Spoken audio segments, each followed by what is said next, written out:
ಭಗವದ್ಗೀತೆ ಈ ದೇಶದ ಯಾವಾಗ ಈ ದೇಶ ಸಂಸ್ಕೃತಿ ವಿಪ್ಲವ ಕಾಲವನ್ನು ಪಡೆದುಕೊಳ್ತೋ, whenever this civilisation was at crossroads, ಆಗೆಲ್ಲ ಆಗಿನ ಸಂದರ್ಭದ ಈ ಸಂಸ್ಕೃತಿಯನ್ನು ಉಳಿಸಲಿಕ್ಕೆ ಬಂದಂಥ ಧರ್ಮ ರಕ್ಷಕರಿಗೆ ಪ್ರೇರಣೆ ಸಿಕ್ಕಿದ್ದು ಭಗವದ್ಗೀತೆಯಿಂದ. ಈ ದೇಶಕ್ಕೆ ಸ್ವಾತಂತ್ರ್ಯ ಬಂದಿದ್ರೆ, ಇದು ಅತಿಶಯೋಕ್ತಿಯ ಮಾತಲ್ಲ, ಮಹಾತ್ಮ ಗಾಂಧಿಯಿಂದ ಹಿಡಿದು ಸ್ವಾಮಿ ವಿವೇಕಾನಂದರವರೆಗೆ, ಬಂಕಿಂ ಚಂದ್ರರಿಂದ ಹಿಡಿದು ತಿಲಕರವರೆಗೆ, ವೀರ ಸಾವರ್ಕರರಿಂದ ಹಿಡಿದು ಅರವಿಂದ್ ಘೋಷರವರೆಗೆ, ಈ ದೇಶದ ಸ್ವಾತಂತ್ರ್ಯಕ್ಕೋಸ್ಕರ ಯಾರ್ಯಾರು ಹೋರಾಟ ಮಾಡಿದ್ರು ಅವರೆಲ್ಲರೂ ಕೂಡ ಪ್ರೇರಣೆ ಪಡೆದುಕೊಂಡಿದ್ದು ಗೀತಾಚಾರ್ಯ ಶ್ರೀಕೃಷ್ಣನ ಯೂನಿವರ್ಸಲ್ ಮತ್ತು ಟೈಮ್ಲೆಸ್ ಆಗಿರುವಂತಹ ಈ ಒಂದು ಗೀತಾ ಸಂದೇಶದಿಂದ.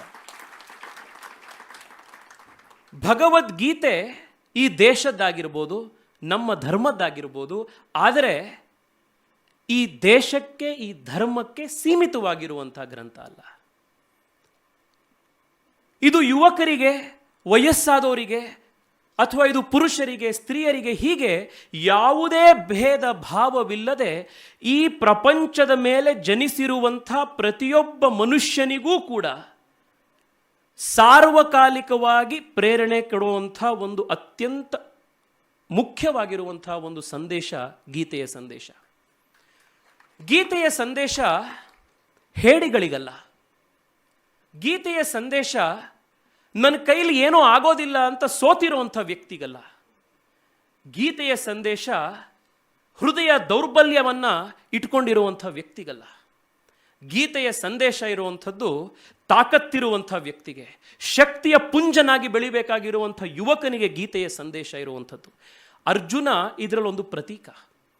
ಯಾವಾಗ ಅರ್ಜುನ ಕುರುಕ್ಷೇತ್ರದ ಬ್ಯಾಟಲ್ ಫೀಲ್ಡ್ನಲ್ಲಿ ಏನು ಮಾಡಬೇಕು, ಏನೂ ತೋಚದಲೆ ಯಾವಾಗ ಅರ್ಜುನ ಕೂತ್ಕೊಳ್ತಾನೋ, ಅದು ಕೇವಲ ಅವತ್ತಿನ ಕುರುಕ್ಷೇತ್ರದ ಇದು ದ್ವಾಪರ ಯುಗದ ಅರ್ಜುನ ಅಷ್ಟೇ ಅಲ್ಲ. ಅವನು ನಮ್ಮ ಕಲಿಯುಗದಲ್ಲಿರುವಂಥ ನಮ್ಮೆಲ್ಲರ ಮನಸ್ಸಿನಲ್ಲೂ ಕೂಡ ಯಾವ ದ್ವಂದ್ವಗಳು, ದುಗುಡಗಳು, ಕನ್ಫ್ಯೂಷನ್ಸ್ಗಳು, ಡಿಲೆಮಾಗಳು ಯಾವುದಿರ್ತಾವೋ ಅದರ ಪ್ರತೀಕ ಕುರುಕ್ಷೇತ್ರದ ಅರ್ಜುನ. ಮೈಕ್ರೋಸಾಫ್ಟ್ನ ಸಿಇಒ ಇರ್ಬೋದು, ಭಾರತದ ಪ್ರಧಾನಿ ಆಗಿರ್ಬೋದು, ಅಥವಾ SP ರೋಡ್ನಲ್ಲಿ ಆಟೋ ರಿಕ್ಷಾವನ್ನು ತಳ್ತಾ ಇರುವಂಥ ಒಬ್ಬ ದಿನಗೂಲಿ ಕಾರ್ಮಿಕ ಇರ್ಬೋದು, ಪ್ರತಿಯೊಬ್ಬರಿಗೂ ಕೂಡ ಅತ್ಯಂತ ದೊಡ್ಡ ಬ್ಯಾಟಲ್ಸ್ ಆಗುವಂಥದ್ದು, ಯುದ್ಧ ಆಗುವಂಥದ್ದು ಹೊರಗಡೆ ಅಲ್ಲ, ಪ್ರತಿಯೊಬ್ಬರ ಮನಸ್ಸಿನಲ್ಲಿ ಯುದ್ಧ ಆಗುವಂಥದ್ದು. ಯಾವುದು ಸರಿ, ಯಾವುದು ತಪ್ಪು, ನಾನು ತಗೊಳ್ತಾ ಇರುವಂಥ ನಿರ್ಧಾರ ಸರಿನೋ ತಪ್ಪು, ಇದು ಪ್ರತಿಯೊಬ್ಬ ಮನುಷ್ಯನಿಗೂ ಆಗತ್ತೆ. ಅಂಥ ಎಲ್ಲ ಸಂದರ್ಭಗಳಲ್ಲೂ ಕೂಡ ಮನಸ್ಸು ಮತ್ತು ಬುದ್ಧಿಯ ಮಧ್ಯದಲ್ಲಿ ಆಗುವಂತಹ ಹೋರಾಟದ ಸಂದರ್ಭದಲ್ಲಿ ಬುದ್ಧಿ ಯಾವಾಗಲೂ ವಿವೇಕದ ಮಾತನ್ನು ಕೇಳಬೇಕು ಅನ್ನುವಂಥ ಡಿಸಿಷನ್ ಮೇಕಿಂಗನ್ನು ಕೊಡುವಂಥದ್ದು ಭಗವದ್ಗೀತೆಯ ಶಕ್ತಿ. ಅದಕ್ಕೆ ಭಗವದ್ಗೀತೆ ಅ ಟೈಮ್ಲೆಸ್ ಸ್ಕ್ರಿಪ್ಚರ್. ನಿಸ್ಸಂಶಯವಾಗಿ ಹೇಳ್ಬೋದು, ಭಾರತ ಪ್ರಪಂಚಕ್ಕೆ ಕೊಟ್ಟಿರುವಂಥ ಅತ್ಯಂತ ದೊಡ್ಡ ಕೊಡುಗೆ ಯಾವುದು ಅಂತಂದರೆ ಅದು ಭಗವದ್ಗೀತೆ ಮತ್ತು ಭಗವದ್ಗೀತೆಯಲ್ಲಿರುವಂಥ ಸಂದೇಶ. ನಾವು ಯಾವುದನ್ನು ಯೋಗ ಅಂತೀವೋ ಆ ಯೋಗವೂ ಕೂಡ ಭಗವದ್ಗೀತೆಯಲ್ಲೇ ಮೇಳೈಸಿರುವಂಥದ್ದು. ಈ ಕಾರಣಕ್ಕೋಸ್ಕರ ನಮ್ಮ ಮಕ್ಕಳು ಇದನ್ನು ತಿಳ್ಕೊಳ್ಬೇಕು, ನಮ್ಮ ಯುವಕರು ಇದನ್ನು ತಿಳ್ಕೊಳ್ಬೇಕು, ಆದಷ್ಟು ನಮ್ಮ ಜೀವನದಲ್ಲಿ ಅದನ್ನು ಅಳವಡಿಸ್ಕೊಳ್ಳುವಂಥ ಪ್ರಯತ್ನ ಆಗಬೇಕು. ಈ ಕಾರಣಕ್ಕೆ ಈ ಕಾರ್ಯಕ್ರಮವನ್ನು ನಾವು ಆಯೋಜಿಸಿರುವಂಥದ್ದು. ಭಗವದ್ಗೀತೆಯನ್ನು ನಂಬಿರುವಂಥ ವ್ಯಕ್ತಿ ಪ್ರಥಮವಾಗಿ ನಂಬಿಕೆ ಇಟ್ಕೊಳ್ಳುವಂಥದ್ದು ಅವನಲ್ಲಿ. ಭಗವದ್ಗೀತೆ ನಾನು ಆಗಲೇ ಹೇಳಿದ ಹಾಗೆ it is a document, it is a message for the strong, it is not for the weak hearted. ಭಗವದ್ಗೀತೆ ಓದ್ದೋರು ನಾಳೆ ನನ್ನ ಜೀವನದಲ್ಲಿ ಏನಾಗುತ್ತೆ ಅಂತ ಕಣಿಶಾಸ್ತ್ರ ಕೇಳಲಿಕ್ಕೋ, ಗಿಣಿಶಾಸ್ತ್ರ ಕೇಳಲಿಕ್ಕೋ, ಕೈಶಾಸ್ತ್ರ ಕೇಳಲಿಕ್ಕೋ, ಜ್ಯೋತಿಷಿ ಹತ್ರ ಹೋಗಲ್ಲ. ಉದ್ಧರೇದಾತ್ಮರಾತ್ಮಾನಂ ಆತ್ಮಾನಂ ಅವಸಾದಯೇತ್ ಆತ್ಮೈವರಾತ್ಮನೋ ಬಂಧು ಆತ್ಮೈವ ರಿಪುರಾತ್ಮನಃ ಅಂತಂದಾಗ ಯಾವುದನ್ನೂ ಗೆಲ್ಲಬಹುದು, ನನ್ನ ಕೈಯಲ್ಲಿದೆ ಅಂತ ನಂಬುವಂಥದ್ದು ಮ್ಯಾನ್ ಮೇಕಿಂಗ್ ಮೆಸೇಜ್ ಇರುವಂಥದ್ದು ಭಗವದ್ಗೀತೆಯಲ್ಲಿ.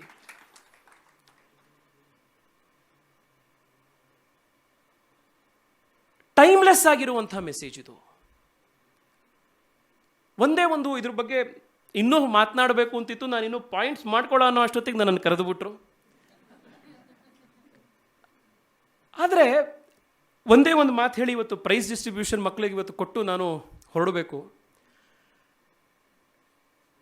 ಇನ್ನು ಒಂದೇ ಒಂದು ಮಾತು ನಿಮ್ಮ ಎದುರುಗಡೆ ಹೇಳಲಿಕ್ಕೆ ಇಚ್ಛೆ ಪಡ್ತೇನೆ.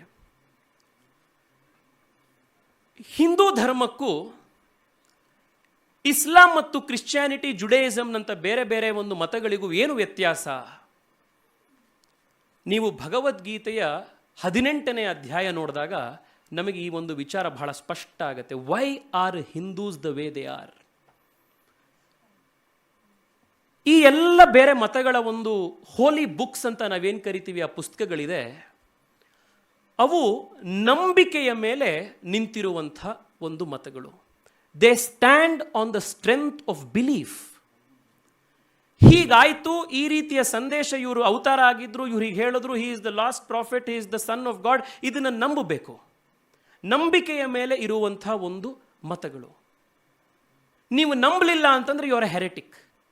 ನೀವು ಆ ಧರ್ಮದ ಮೆಂಬರ್ಶಿಪ್ಪಿಗೆ ನಿಮಗೆ ಅವಕಾಶ ಇಲ್ಲ, ನೀವು ನಂಬಲಿಲ್ಲ ಅಂತಂದರೆ. ಆದರೆ ಗೀತಾಚಾರ್ಯ ಶ್ರೀಕೃಷ್ಣ ಕೃಷ್ಣನಿಗೆ, ಅರ್ಜುನನಿಗೆ ಪೂರ್ತಿ ಸಂದೇಶ ಕೊಟ್ಟ ನಂತರ 18ನೇ ಅಧ್ಯಾಯದಲ್ಲಿ ಇದನ್ನೆಲ್ಲ ಹೇಳಿದ ಮೇಲೆ ಹೇಳ್ತಾನೆ, ಇತಿತೆ ಜ್ಞಾನಮಾಖ್ಯಾತಂ ಗುಹ್ಯಾತ್ ಗುಹ್ಯತರಮ್ಮಯ ವಿಮೃಶ್ಯ ಏತದಶೇಷೇಣ ಯಥಾ ಇಚ್ಛಸಿ ತಥಾ ಕುರು. ಏನಿದ್ರ ಅರ್ಥ? ಎಲೆ ಅರ್ಜುನ, ಇಲ್ಲಿಯವರೆಗೆ ನಾನು ನಿನಗೆ ಅತ್ಯಂತ ಗುಹ್ಯವಾಗಿರುವಂಥ ಸಾಕಷ್ಟು ವಿಚಾರಗಳನ್ನು ನೀನು ಹೇಳಿದ್ದೀನಿ. ಆದರೆ ಇನ್ನು ಮುಂದೆ ನೀನು ಮಾಡಬೇಕಾಗಿರೋದು ಏನು? ನಾನು ಹೇಳಿದ್ದೀನಿ ಅನ್ನೋ ಕಾರಣಕ್ಕೆ ಕಣ್ಣು ಮುಚ್ಚಿ ನಾನು ಹೇಳಿರೋದನ್ನೆಲ್ಲ ನೀನು ಪಾಲಿಸಬೇಡ. ಕೃಷ್ಣ ಹೇಳಿದ್ದಾನೆ, ದೇವ್ರು ಹೇಳಿದ್ದಾನೆ, ಅಥವಾ ಇನ್ಯಾರೋ ಹೇಳಿದ್ದಾರೆ, ದೊಡ್ಡ ಮನುಷ್ಯ ಹೇಳಿದ್ದಾರೆ, ಪುಸ್ತಕದಲ್ಲಿ ಹೇಳಿದ್ದಾರೆ, ಈ ಕಾರಣಕ್ಕೆ ಕಣ್ಣು ಮುಚ್ಚಿ ನಂಬಬೇಡ. ವಿಮೃಶ್ಯ ಏತದಶೇಷೇಣ, ನಾನು ಹೇಳಿರುವಂಥ ಮಾತಿನ ಬಗ್ಗೆ ವಿಮರ್ಶೆ ಮಾಡು, ಕಾಂಟೆಂಪ್ಲೇಟ್, ಇಂಟ್ರಾಸ್ಪೆಕ್ಟ್, ಥಿಂಕ್. ಆಮೇಲೆ ಯಥಾ ಇಚ್ಛಸಿ ತಥಾ ಕುರು. ನಿನಗೆ ಯಾವುದು ಸರಿ ಅನ್ಸತ್ತೆ ನಿನ್ನ ಇಚ್ಛೆಗೆ ತಕ್ಕಂತೆ ನೀನು ನಿನ್ನ ಕೆಲಸವನ್ನು ಮುಂದುವರಿಸು ಅಂತ ಹೇಳಿ, ಭಗವಂತನ ಅವತಾರವಾಗಿರುವಂಥ ಶ್ರೀಕೃಷ್ಣ ಹುಲು ಮಾನವನಾಗಿರುವಂತಹ ಅರ್ಜುನನಿಗೆ ನಿನಗೆ ಏನು ಸರಿ ಅನ್ಸತ್ತೆ ಅದನ್ನು ಮಾಡುವಂಥ ಸ್ವಾತಂತ್ರ್ಯ ಕೊಡುವಂಥ ಆಧ್ಯಾತ್ಮಿಕ ಸ್ವಾತಂತ್ರ್ಯ, ರಾಜಕೀಯ ಸ್ವಾತಂತ್ರ್ಯ, ಧಾರ್ಮಿಕ ಸ್ವಾತಂತ್ರ್ಯ ಕೊಡುವಂಥ, ಮಾನವತೆಯ ಮೇಲೆ, ಮಾನವನ ದೈವತ್ವದ ಮೇಲೆ ನಂಬಿಕೆ ಇಟ್ಟಿರುವಂಥ ಏಕೈಕ ಒಂದು ಪದ್ಧತಿ, ಚಿಂತನಾ ಶೈಲಿ, ಚಿಂತನಾ ವಿಹಾರ ಅಂತಂದರೆ ಅದು ಭಗವದ್ಗೀತೆ, ಭಾರತದ ಈ ಗ್ರಂಥ. This is what makes us so different. This is what makes us unique. ನಂಬು ಅಂತ ಭಗವದ್ಗೀತೆ ಹೇಳಲಿಲ್ಲ, ವಿಮರ್ಶೆ ಮಾಡು ಅಂತ ಭಗವದ್ಗೀತೆ ಹೇಳ್ತು. ನಾನು ಹೇಳಿದ್ದನ್ನು ಕಣ್ಮುಚ್ಚಿ ಕೇಳು ಅಂತ ಹೇಳಲಿಲ್ಲ, ಯಥಾ ಇಚ್ಛಸಿ ತಥಾಕುರು ಅಂತ ಭಗವದ್ಗೀತೆಯಲ್ಲಿ ಶ್ರೀಕೃಷ್ಣ ಹೇಳ್ದ. 21ನೇ ಶತಮಾನದ ಈ ರ್ಯಾಷನಲ್ ಯುಗದಲ್ಲಿ ಇದಕ್ಕಿಂತ ಸೈಂಟಿಫಿಕ್ ಆಗಿರುವಂಥ, ಇದಕ್ಕಿಂತ ರ್ಯಾಷನಲ್ ಆಗಿರುವಂಥ, ಇದಕ್ಕಿಂತ ಮಾನವನ ಡಿವಿನಿಟಿಯಲ್ಲಿ, ಮನುಷ್ಯನಲ್ಲಿರುವಂಥ ದೈವತ್ವದಲ್ಲಿ ನಂಬಿಕೆ ಇಟ್ಕೊಂಡಿರುವಂಥ ಮತ್ತೊಂದು ಚಿಂತನೆ ನಮಗೆ ಪ್ರಪಂಚದ ಯಾವ ಉದಾಹರಣೆಯೂ ಸಿಗೋದಿಲ್ಲ. ಭಾರತದ ಈ ಒಂದು ಆರ್ಯಾವರ್ತದ ಈ ಒಂದು ಭಾರತ ವರ್ಷದಲ್ಲಿ ಮಾತ್ರ ಮನುಷ್ಯನಾಗಿ ಜನಿಸಿರುವಂಥ ವ್ಯಕ್ತಿ ದೇವರಾಗಲಿಕ್ಕೆ ಸಾಧ್ಯ ಇರುವಂಥದ್ದು ಈ ಒಂದು ಭೂಮಿಯಲ್ಲಿ ಮಾತ್ರ. ಅದೇ ಶ್ರೀಕೃಷ್ಣನ ಜೀವನ, ಶ್ರೀರಾಮನ ಜೀವನ, ವಿವೇಕಾನಂದರು, ಶಂಕರಾಚಾರ್ಯರ, ಮಧ್ವಾಚಾರ್ಯರ, ಈ ಎಲ್ಲ ಬಸವಣ್ಣರು ಯಾರ್ಯಾರ ಜೀವನ ನೋಡ್ತೀವಿ, ಮನುಷ್ಯರಾಗಿ ಹುಟ್ಟಿರುವಂಥದ್ದು, ದೈವತ್ವ ಕಾಣುವಂಥ ಒಂದು ಅವಕಾಶ ಈ ಒಂದು ಭೂಮಿಯಲ್ಲಿ ಮಾತ್ರ ಇರೋದು. ಈ ದೈವತ್ವದ ಒಂದು ಸಂದೇಶ ಏನಿದೆ ಅದನ್ನು ಸಾರಲಿಕ್ಕೆ ಭಗವದ್ಗೀತೆ ನಮ್ಮೆಲ್ಲರ ಜೀವನದಲ್ಲಿ ಬಹಳ ಮುಖ್ಯ ಪಾತ್ರ ವಹಿಸೋದಿದೆ. ನನ್ನ ಕಡೆಯ ಮನವಿ ನಿಮ್ಮ ಹತ್ರ ಇಷ್ಟೇ, ಈ ಒಂದು ಭಗವದ್ಗೀತೆಯ ಸಂದೇಶವನ್ನು ಬೆಂಗಳೂರು ದಕ್ಷಿಣದ ಎಲ್ಲ ಶಾಲೆಗಳಿಗೆ, ಎಲ್ಲ ಮನೆಯ ಮಕ್ಕಳಿಗೆ ಇದನ್ನು ತಲುಪಿಸ್ಬೇಕು ಅಂತ ಉದ್ದೇಶ ನಮಗಿದೆ. ಇದು ಉದ್ದೇಶ ಒಳ್ಳೆಯದಾ? ಸರಿನಾ? ಸರಿ ಇದೆಯಾ? ಇದಕ್ಕೆ ನಿಮ್ಮೆಲ್ಲರ ಸಹಮತಿ ಇದೆಯಾ? ಸಹಮತಿ ಇದ್ದರೆ ಒಂದು ಸಾರಿ ಜೋರಾಗಿ ಚಪ್ಪಾಳೆ ಹೊಡೆದು ಸಹಮತಿ ಇದೆ ಅಂತ. ಈಗ ನಿಮ್ಮ ಹತ್ರ ಇರುವಂಥ ಎರಡನೇ ಒಂದು ರಿಕ್ವೆಸ್ಟ್, ಈ ಒಂದು ಕೆಲಸವನ್ನು ನಾವು ಬೆಂಗಳೂರು ದಕ್ಷಿಣದ ಎಲ್ಲ ಶಾಲೆಗಳಿಗೆ ಹರಡಿಸಬೇಕು ಅಂತಂದರೆ ಅಷ್ಟು ಜನ ವಾಲಂಟಿಯರ್ಸು ನಮಗೆ ಬೇಕು.